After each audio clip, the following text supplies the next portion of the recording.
I'm Andrea Zapata. I run measurement, data, and insights for the Warner Brothers Discovery company. I'm Rob Cukierman. Thanks everyone for coming. I lead measurement for LoopMe's. What are you doing together?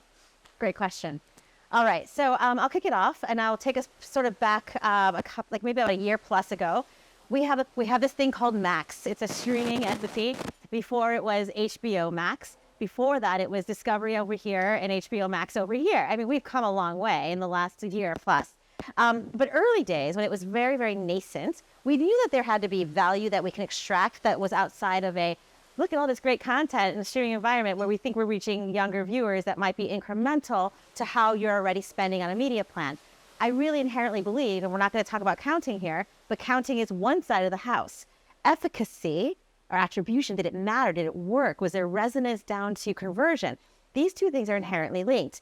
And so for something with as high profile as HBO Max at the time and now Max, also, I'd be remiss if I didn't say this, it wasn't cheap, right? I mean, this wasn't something where you could just, put it on as an added value and not really have real consideration to the investment there. So we were going out and asking advertisers to put real investments in a new nascent streaming platform with really beautiful content that was scaling. Now, let me tell you how the regular measure, I say the regular, all my friends, but in the attribution world, weren't quite there yet, and with a capability that allowed us to actually demonstrate efficacy, at least from an upper funnel perspective, to demonstrate value back to our advertisers. So we looked around, we did Google searching, we called a few friends, and I found Rob Cukierman with LoopMe, who had a really fantastic potential solution. We worked with LoopMe at the time, Zapata, another company called Disco. So we weren't just like all in on one, because we believe in rigorous evaluation so we can make sure we can scale with confidence a solution to all of our customer set. So a year later, we definitely are like deep in the relationship, but I'll give you a sort of a sense about being able to measure campaigns in a nascent streaming environment that had a lot of buzz around it and high profile clients from the start. Yes, I'll pick it up where you left it off, man. So she found me in the phone book or on the Google search. I didn't usually thought. Well, we're done. Thank you. Pay attention. No, yeah, it's the rosé. I get it. Yeah, I did it. It was the tequila. A lot of audience participation. So you're still Rob from LoopMe. I'm so Rob from LoopMe. And okay, look okay. There, good. It's chinks. Cool. Thank you. Yeah, so pick up the story. Yeah, so she's joking that she found us on Google, but Andrea and I have worked together in many different capacities over the last decade plus, both as colleagues at the same company and both in client partnership, Stuff. Yes. Yeah, exactly. So the challenge that she laid out is how do we prove that we have this really valuable thing that everybody knows it's valuable, but in the larger ecosystem, there are certain expectations around measurement. So obviously, how many people am I reaching? Who am I reaching? But that's step one. Always. I think, you made that really, really, really clear. What happens after that? What's the outcome? What's the value of being in the sponsorship or a brand block on HBO Max and now Max? But when you're building an advertising business on a formerly a subscription model, you have to grow those audiences, but you want to prove the value right away. We've developed a really, really innovative way through a non-panel based methodology to deliver highly sort of accurate and sound measurement with control and expose groups and identify, are advertisers breaking through? Are they moving the needle on consideration? Are people associating the message with these brands, the way that they should? So fortunately, we had the opportunity to do that, but it wasn't just, hey, you're in. Went through a really long process of testing and evaluating along with other folks that were a part of that process. And ultimately, we were really excited to be able to come out and be one of the partners that were announced as a key part of Warner's measurement framework. Mm-hmm. It came out just before the upfront. I think to date, we've probably done almost 100 campaigns measured for brand outcomes together now. That is super cool. I'm only laughing because there are literally live ramp executives being blown off the hill, disappearing down into the bay. We're just going to pray that they're safe. That's the noise. It's scary. So walk us through how this actually works in practice. So you've done 100 campaigns, so the agency or the advertiser comes to you. I mean, what's the process? Yeah. So I'll quickly kick it off too. I think it's really important as we think about our measurement framework. I'm not a one and done kind of girl, right? I'm a very much like, how do we establish norms and benchmarks? One, what we're learning today for a handful of campaigns, but ultimately, how can we iterate that scale? It allows again, in a streaming environment, but ultimately for the whole audio. It's also taken as well. How to make sure that this isn't really staying only, but truly where they're trying not just a pre-roll, right? Because it's a really limited interruption, or not just a sponsorship, but really taking advantage of the full suite. So our ability to get really comfortable with their methodology, that was another thing, guys. This is like not, when you say like it doesn't have a panel, or we're not doing a survey because you want upper funnel metrics reporting, traditional researchers, ad sellers don't care. But traditional researchers are like, what are you talking about? And is it, I mean, can we really get comfortable with this type of research? So getting our own house comfortable was really important, and doing it over a period of time was equally important. So what does this mean? Because eventually the seller doesn't care, but the seller wants to sell, okay? And they want to make sure that they can, with confidence, be able to demonstrate value. So for us, it was a let's go big, or let's go small with big clients. Let's demonstrate said value. And now that we have 100 plus campaigns through, our sellers are actually the ones that are demonstrating the value of these insights, and it allows them to be more consultative when they're talking to a CPG, pharmaceutical, or auto. What we know when we talk about HBO Max, it's new, I'm sorry. When we talk about Max, we like to say we're really good, obviously, at having a pristine environment with engaged audiences because our content is lovely and engaging. However, what we're really also good at saying is we can also reach people who've never heard of your brand or have never purchased your product before, and converting them into new customers. Now that's powerful. Right. And we can do that across a number of vertical.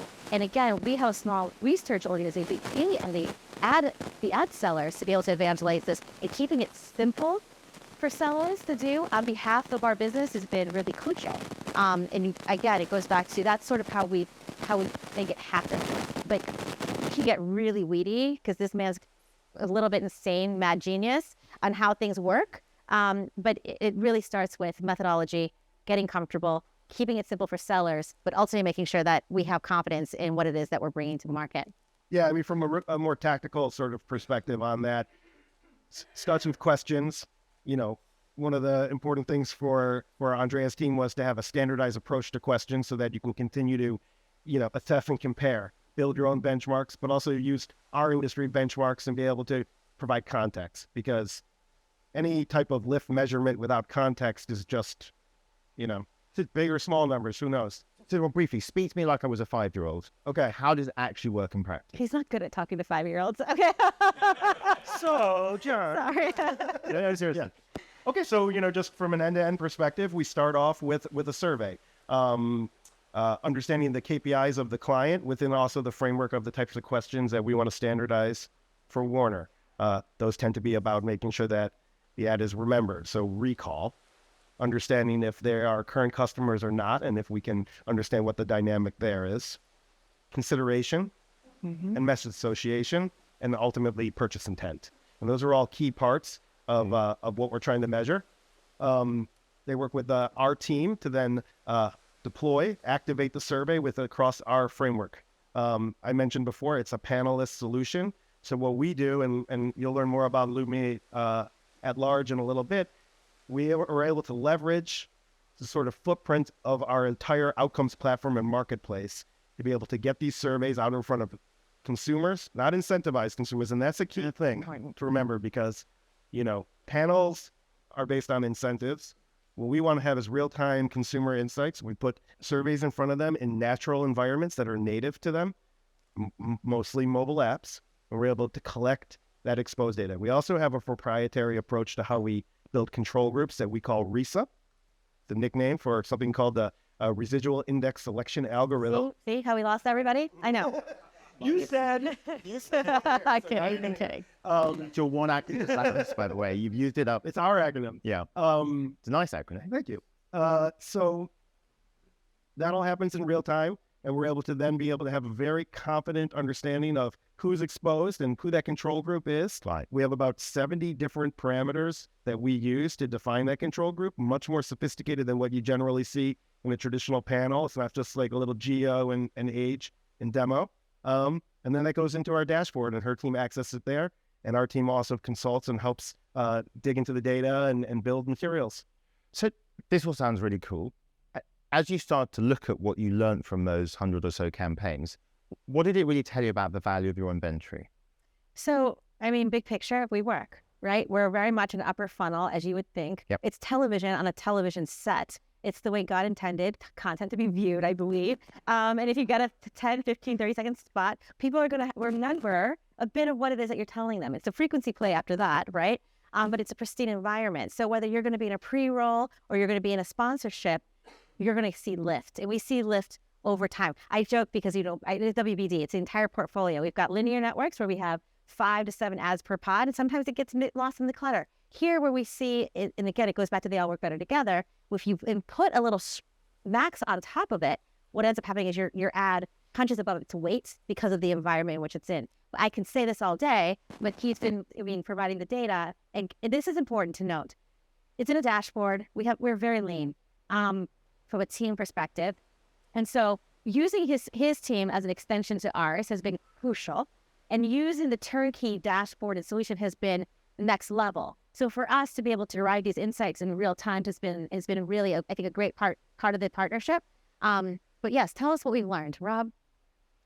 Well, we've learned that, Max, formerly HBO Max, is an amazing vehicle for brands. In previous roles, and there's plenty of literature out there that says the environment matters. It matters for effectiveness. It matters for consumers. And that's just continuing to be proven. Let's talk about the future. That's good. So things are going to get better from here, I hope. How are we going to use this stuff to support better planning? What are we going to do with this stuff that you two are doing that's actually going to feed into active planning and prioritization? Oh, go ahead. Well, going back to what we were talking about, standardization, talking about having norms and having benchmarks and be able to do that.